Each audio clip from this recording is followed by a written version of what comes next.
have the evolution of Top Cow Productions today. It's an unboxing. It's a thin unboxing. But I have to show you guys these books. The reason for this, is in the early 2000s, Marvel and some of the image houses, Top Cow being one of them, they honed in on selling the process. This was a little bit complementary to what was selling in other media at the time. DVDs, huge. DVDs started to take everything over, and people started to fight for those special features. 2 discs, 3 discs, like some movies would have more special features than the length of the movie itself. Bats, I'm looking at you if you guys are familiar with that. But I'm talking the making ofs, the audio commentaries. Learning about the process of filmmaking goes hand to hand in the birth of the DVD era. Comics tried to emulate that. This is a part of it. Everything you see here graduates to DC's Norline. And you guys know I absolutely love these books. These are still affordable. So we have a couple divergent spreads here. We have the evolution of Top Cow Productions. They're coming out of the Cyberforce, the cyber universe, and they're becoming a full-fledged publisher with their original properties, with a focus on The Darkness and Witchblade. And then it's almost like everything else, right? And they're still going today. Witchblade still going today. Darkness could be dropped today. You can't say the same for even everything you see here. But these books, all the ones you're about to see, are popular enough to sell making of editions, or process editions as I like to call them. So let's just hit that drawing table. I want to introduce you guys to a little bit of the future of Top Cow Tuesday and where the comic book industry was at this time. Yeah, so just to stress where we were with that intro, this is how Top Cow begins. Codename Strike Force, Cyberforce. I call this the Cyberverse. This does, in continuity, bleed into the Witchblade universe.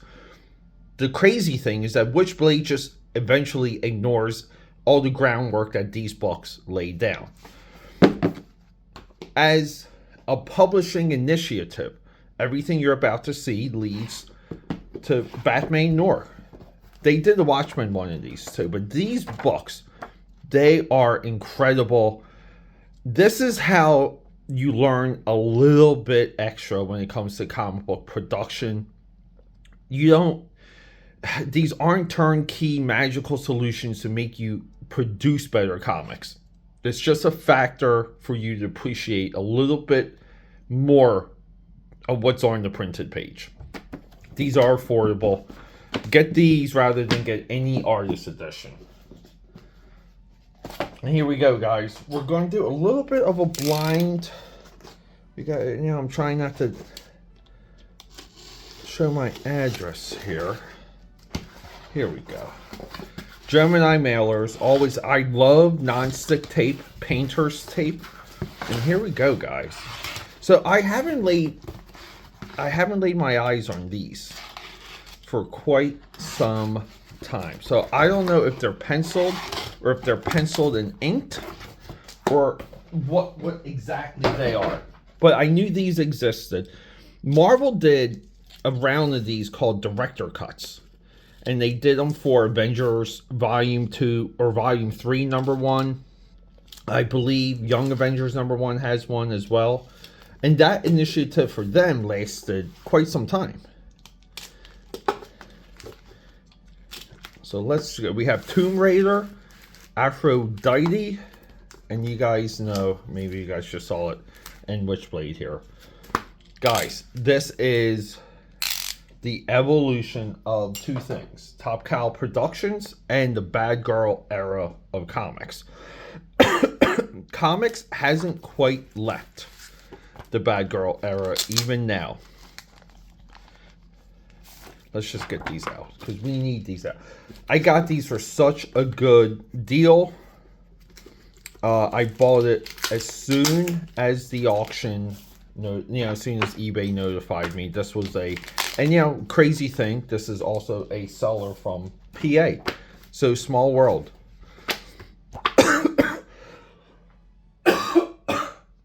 Excuse me. All right, let's have a look. Yes. So Andy Park, if you guys aren't familiar with Andy Park, this looks incredible. Andy Park later goes and becomes a major Marvel Studios guy. He's one of their lead designers now. AKAPAD. This is incredible. You guys know how much I favor black and white artwork. I mean, look at some of the textures there. Look at some of that ink line work. I mean, like the textures for here. Like really nice stuff. Oh, the Michael Turner. It has all the alternate covers. Raiden the Tomb Raider. And what is this exactly? Is this like a breakdown of the first 26 issues? I think it is. Wow, a synopsis of 1 through 26. That's crazy. 93 to 2001. That's insane. It's like a whole history of the character. Let's have a look. We're going to save Fathom for last. You guys know, I view David Finch as the artist from this era, mostly because he's still going and his style and his presentation hasn't degraded with age. A lot of times artists lose a step with age. David Finch has not. But we're still in like early pre-Marvel David Finch. But I love like his use of blacks. Great profiles, great architecture. Now, given you're still in a studio system, there's a lot here that could be assisted that's not credited. Man, I almost feel like this works so much better as a black and white. There were so many books. I kind of was thinking about doing a zine at one time of 90s comic book shower shots. Every single girl comic in the 90s had a shower shot. But look, again, like look at the texture of this metal. You can almost just like smell it. You can almost just smell it. Ascension #1, black and white. Right here, we're advertising. So we need Ascension 1, black and white. So I don't know if they did these a line wide. Meaning if there's a Witchblade and Darkness ones also. I'll research it. I'll let you guys know. Oh yeah. Oh, Rising Stars, black and white. Rising Stars. Rising Stars and Astro City are two books that perfectly complement Watchmen. They just continue the attitude of Watchmen and they're bigger stories. Again, like look at the texture here for the bird. And you can always say Finch struggled with expressions. Like here. Like struggled with expressions. But really, I mean, I would say if there were 3 to have, it would be this one. Because I would sacrifice Aphrodite for Ascension, and I would sacrifice, for example, Rising Stars for like a Tomb Raider. But this is the clear standout. And isn't it nuts? And thank you to, I mean, look at the detail. The detail is nuts. There was, in one of my early live streams, I want to say maybe like 2 years ago. Wow, like the line work here. Like, look at that. In one of my live streams, someone brought up like this guy named Fatal J, who's going to know about these before the video drops. But Fatal J was like, oh, you should do Top Cow Tuesday because you do Wildstorm Wednesday. And really, that was like where it came from. And he would come in and always discuss Fathom. He would bring up Fathom. And I always remembered Fathom as Michael Turner leaving Top Cow and forming Aspen and publishing Fathom, but he brought the title with him. Right? Is this like Ian from Witchblade? I forget. No, maybe not. Maybe not. Wow, but the detail here, this is advanced. It's almost like flawless. It's just flawless illustration here. And again, people will say this era of comics hurt comics. But what are you talking about? Like, look at this. Look at the helmet. Look at the mask. Look at the tubing. I don't know, aka Padders. This is an absolute joy. This is exactly what my drawing table needed.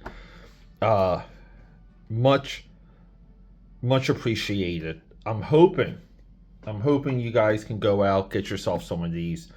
And I don't know really what they go for on the aftermarket. I don't know how many different ones there are. We just established there's 2 more. I don't know if there's a Witchblade one. I don't know if there's a Darkness one. But holy crap, I think these are essential. They really are.